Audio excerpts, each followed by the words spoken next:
हमारी संस्कृति, हमारे संस्कार सदा रहे हमारे साथ। भारत के महान ग्रंथों और काव्यों का संपूर्ण संकलन। सब्सक्राइब करें तिलक। कई तरीके की एलईडी लाइट्स आपके घर और ऑफिस के लिए। GR LED lights, make India bright.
मुनि विनती करते, मस्तक चरणों में धरते।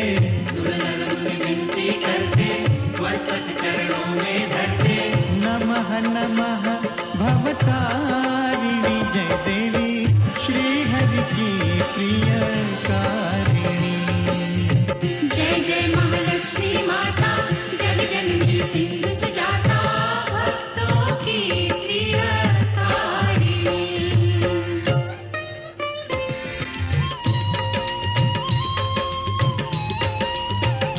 महालक्ष्मी विविध स्वरूपा, महाकाली सरस्वती दुर्गा, वैष्णव देवी कामाक्षा, विंध्यवासिनी योगमाया, तुम त्रिपुर सुंदरी माता।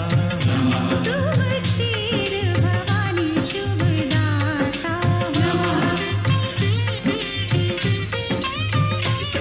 तुम्ही नव दुर्गा, तुम्ही दश विद्या। तुम्ही नव दुर्गा, तुम्ही दश विद्या, तुम्हारी माया न जाए जानी, महालक्ष्मी जगत कल्याणी।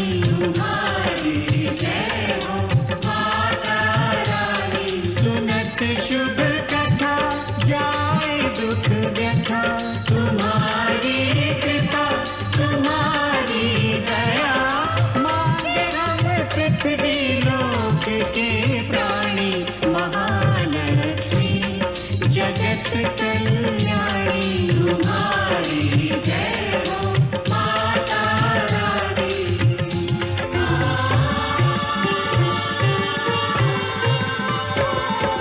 ब्रह्मा विष्णु महेश्वर, ठाड़े कर जोरे। शेष सुरेश नारद, गुण गावे तोरे।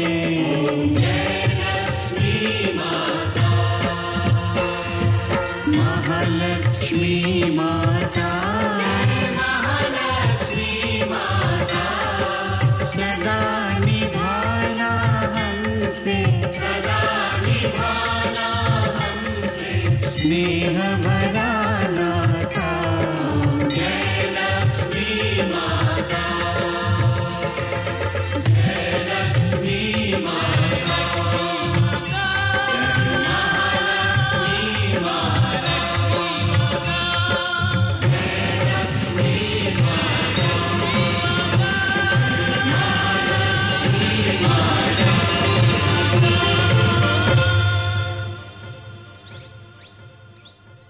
जय महालक्ष्मी।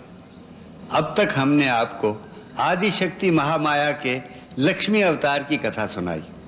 इस अवतार में लक्ष्मी का प्रादुर्भाव समुद्र मंथन के अवसर पर सागर के गर्भ से हुआ था।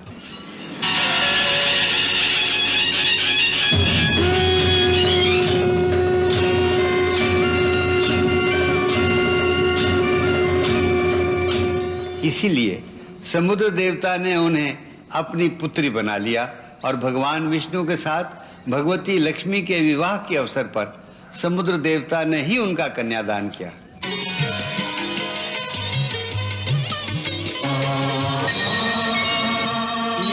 मम सुता सहधर्मचरी तव प्रतीक्षुच्चैनां भद्रं ते पाणिं ग्रहणीष्व पाणिना पतिव्रता महाभागा छायेवानुगता सदा।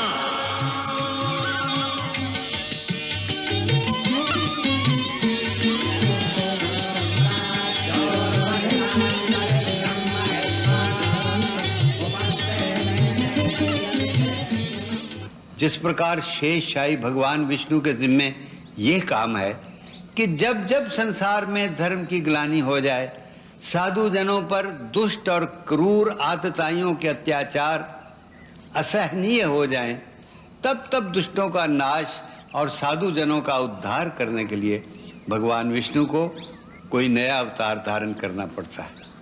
यूँ तो भगवान विष्णु के अवतार अनंत हैं, परंतु पुराणों में उनके कुछ मुख्य अवतारों का ही वर्णन मिलता है। जैसे कुछ पुराणों में तो केवल 10 मुख्य अवतारों का वर्णन है, यानी मत्स्य, कच्छप, वराह, राम, कृष्ण, कल्कि आदि।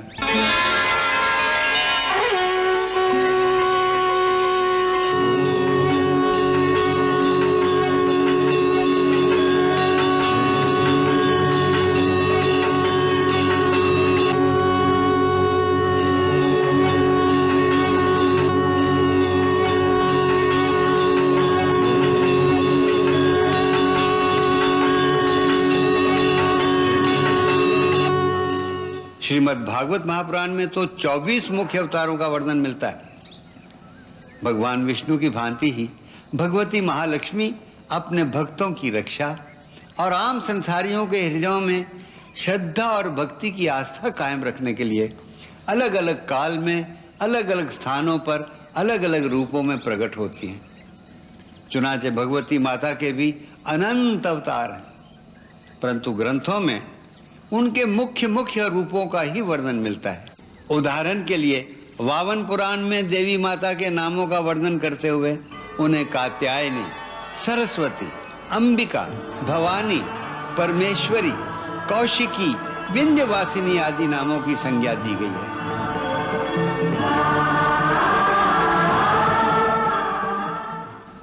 वही काली और पार्वती भी हैं।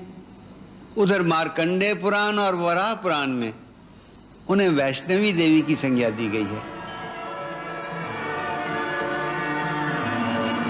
दक्षिण में तिरुपति बालाजी की सहचरी देवी पद्मावती भी वही हैं। त्रिपुर सुंदरी, कपालीश्वरी और क्षीर भवानी माता भी वही हैं।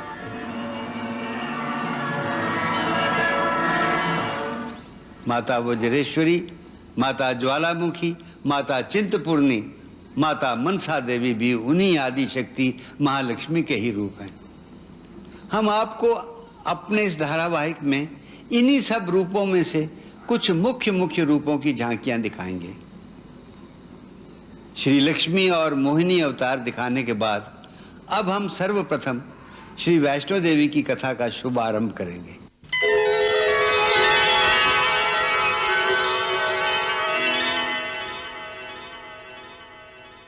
आज सारे भारत के समस्त देवी स्थानों में से लोकप्रियता की सबसे ऊंची चोटी पर माता वैष्णो देवी का ही स्थान है।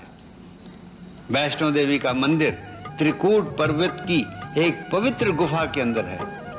उस गुफा में माता रानी की पूजा करने के लिए हर वर्ष कई करोड़ यात्री भारत के कोने कोने से आते हैं।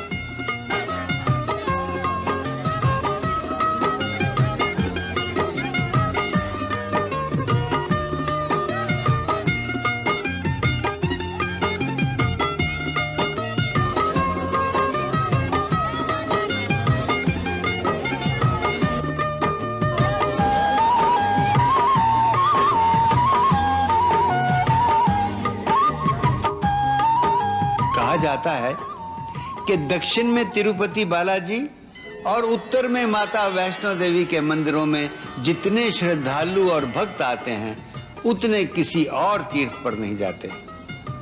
वैष्णो देवी की यात्रा वास्तव में जम्मू नगर से ही शुरू हो जाती है। रास्ते का मुख्य पड़ाव कटड़ा है। ये छोटा सा कस्बा त्रिकूट पर्वत के चरणों में ही स्थित है।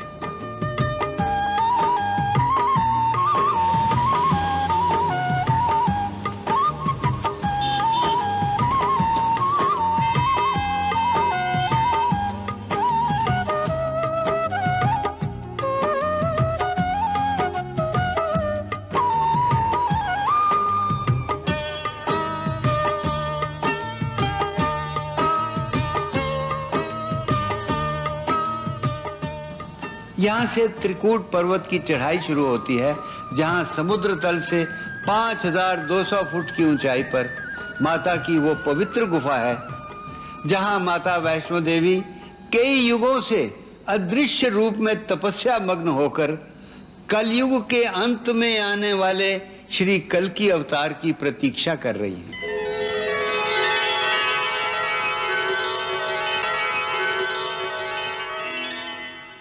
वैष्णो देवी की कथा का शुभारंभ त्रेता युग से होता है।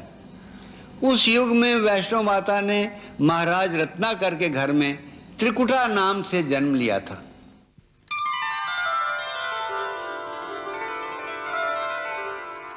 हमारी पुत्री इस समय कहाँ जा रही है? पिताश्री, आज शरद पूर्णिमा है। मैं अपनी सखियों के साथ कात्यायनी माता की पूजा के लिए जा रही हूँ। जाओ पुत्री त्रिकुटा, माँ तुम्हारा कल्याण करे। आपका आशीर्वाद होगा तो माता अवश्य मेरी मनोकामना पूरी करेंगी। वो मेरे मन की सारी बातें जानती हैं।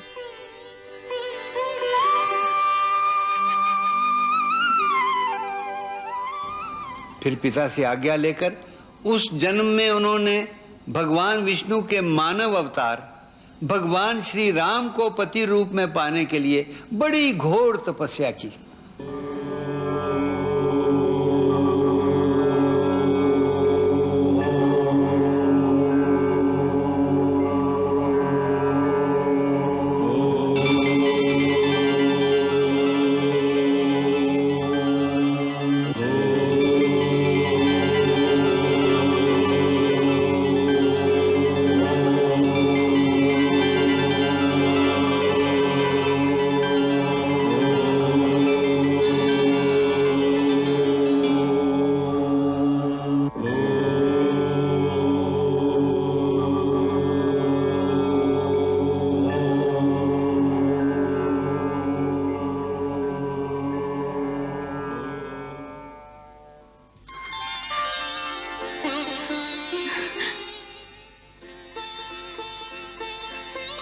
प्रभु, आप?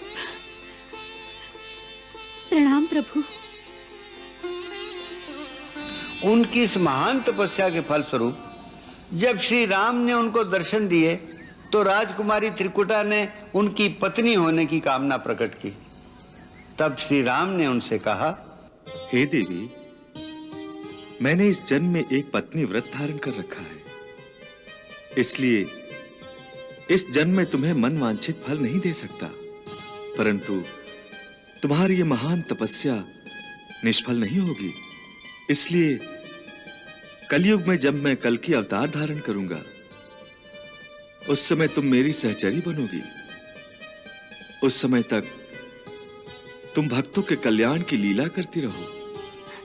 प्रभु, यदि मेरा प्रेम सच्चा है तो मैं अवश्य आपको प्राप्त करूंगी। इसीलिए मुझे इतनी लंबी प्रतीक्षा करना स्वीकार है। आज्ञा कीजिए प्रभु कि कल की अवतार के आपके आगमन तक मैं कहाँ निवास करूं?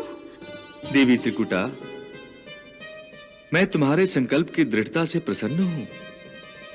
देवी, मैंने दंडकारण्य में बहुत से राक्षसों का संहार करके वहां के साधुओं और तपस्वियों को भयमुक्त कर दिया है। परंतु अभी भी वहां बहुत से राक्षस बच गए हैं। इसलिए सर्वप्रथम तुम दंडकारण्य में जाकर उन राक्षसों का संहार करके समस्त साधु संतों को अभय प्रदान करो। तत्पश्चात तुम उत्तर में हिमालय पर्वत की अवस्थिगिरी शाखा में स्थित त्रिकुट पर्वत की उस सुरम्य गुफा में वास करो, जहां अनादिकाल से 3 महाशक्तियों का निवास है। तुम्हें उस दिव्य गुफा में उन 3 महाशक्तियों की 3 पिंडियां मिलेंगी। वहां तक पहुंचने से पहले मार्ग में तुम्हें भैरव बलि जैसे कई महान असुरों का विनाश करना पड़ेगा। तत्पश्चात उस दिव्य गुफा में तुम तपस्या में मग्न रहकर मेरे कल की अवतार की प्रतीक्षा करना। देवी त्रिकुटा, कालांतर में भक्त जन तुम्हें वहां वैष्णो देवी के नाम से पुकारने लगेंगे। इस कारण तुम्हारा वही वैष्णो देवी नाम अमर हो जाएगा। उस स्थान पर लांगूर वीर वानर तुम्हारे प्रहरी होंगे।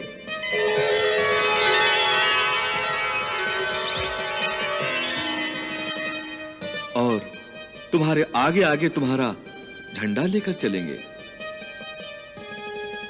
समस्त भूमंडल पर तुम्हारी महिमा फैलेगी। तुम्हारे चमत्कारों से सांसारियों के हृदय में श्रद्धा और आस्था का प्रादुर्भाव होगा। धरती के कोने कोने से जो करोड़ों लोग तुम्हारी पूजा के लिए तुम्हारे त्रिकुट धाम पर आएंगे, वहां पहुंचने मात्र से उन सब की मनोकामनाएं पूरी हो जाएंगी। प्रभु, ये सारी कथा हम आगे चल के विस्तार सहित सुनाएंगे। श्री राम के वो आशीर्वचन कि समस्त भूमंडल पर तुम्हारी महिमा फैलेगी कितने सत्य थे, इसका प्रमाण कटड़े से लेकर माता के भवन तक जाने वाले भक्तों की अपार भीड़ से ही मिल जाता है।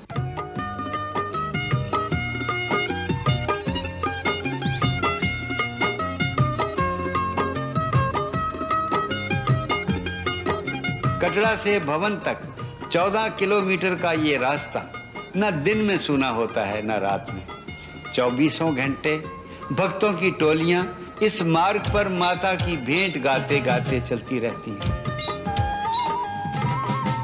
शेरा वाली की जय, जोता वाली की जय, लाटा वाली की जय। जय माता की जय, माता की जय, माता की जय। जय बोलो शेरा वाली की, मेहरा वाली की, पहाड़ा वाली की।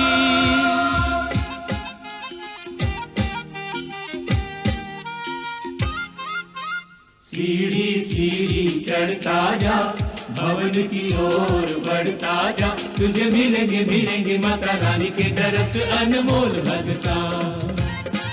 सच्चे मन से सच्चियां जोता वाली देवी मैया की जय बोल भगता। भक्ति भाव में बहता जा, जय माता की कहता जा, तुझे मिलेंगे मिलेंगे माता रानी के दरस अनमोल भगता। सच्चे मन से सच्चियां जोता वाली देवी मैया की जय बोल भगता।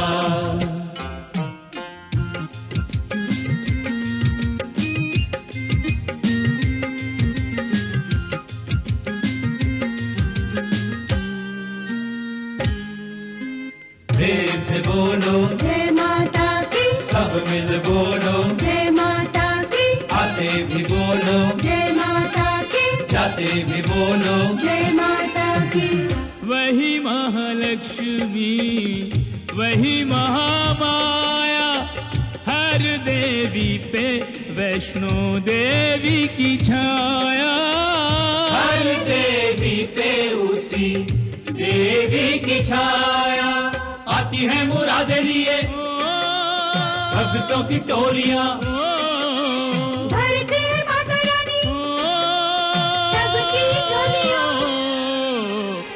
आदि सखी के गुण गाता जा, चरणों से लगन लगाता जा। चल मैया के द्वारे इधर उधर मत डोल भगता, सच्चे मन से सचिया जोता वाली देवी मैया की जय बोल भगता। उस मार्ग पर सर्वप्रथम बाण गंगा का दृश्य दिखाई देता है।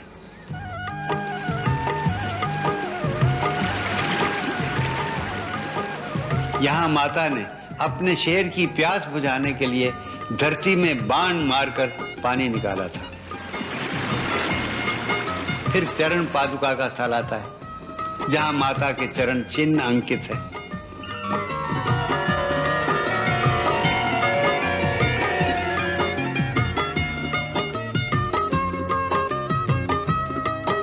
तत्पश्चात आदि कुमारी का पड़ाव मिलता है, जहां भैरव बलि ने माता का पीछा करने के लिए गर्भ गुफा में प्रवेश किया था। फिर सांझी छत का अनुपम दृश्य मन मोह लेता है। अंत में माता के भवन तक पहुंचकर भक्तजन माता की गुफा के सामने बैठकर माता की भेंटें गाते हैं।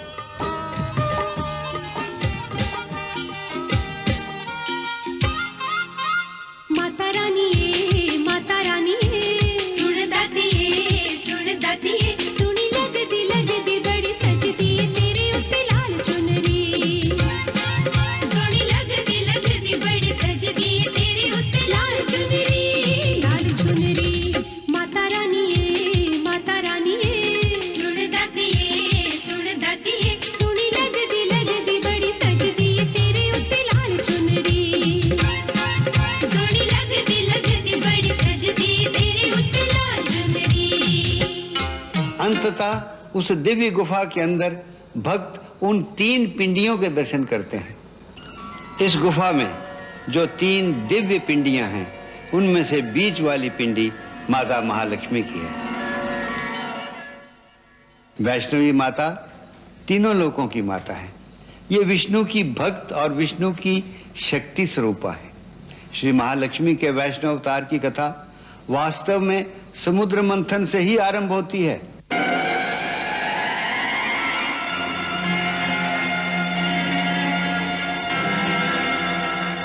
जब सागर राज ने देवी लक्ष्मी का पिता बनकर उनका कन्यादान किया, तो उनकी प्रसन्नता का पारावार न था। पूरन कन्यादान समय आयो, हरे हरे समय आयो, भावर को गिरे भगवती संग भगवान। समय आयो, हरे हरे समय आयो, भावर को भयो पूरन कन्यादान। परंतु एक कसक उनके दिल में रह गई थी कि उन्होंने लक्ष्मी का कन्यादान करके पिता होने का सुख तो पाया, परंतु वो आधा ही सुख था। इसीलिए उन्होंने एक दिन भगवती महालक्ष्मी को पुकारा। जय महालक्ष्मी, जय महामाया, जय सिंधु सुता, जय विष्णु प्रिया, हम पे रखना सदा श्री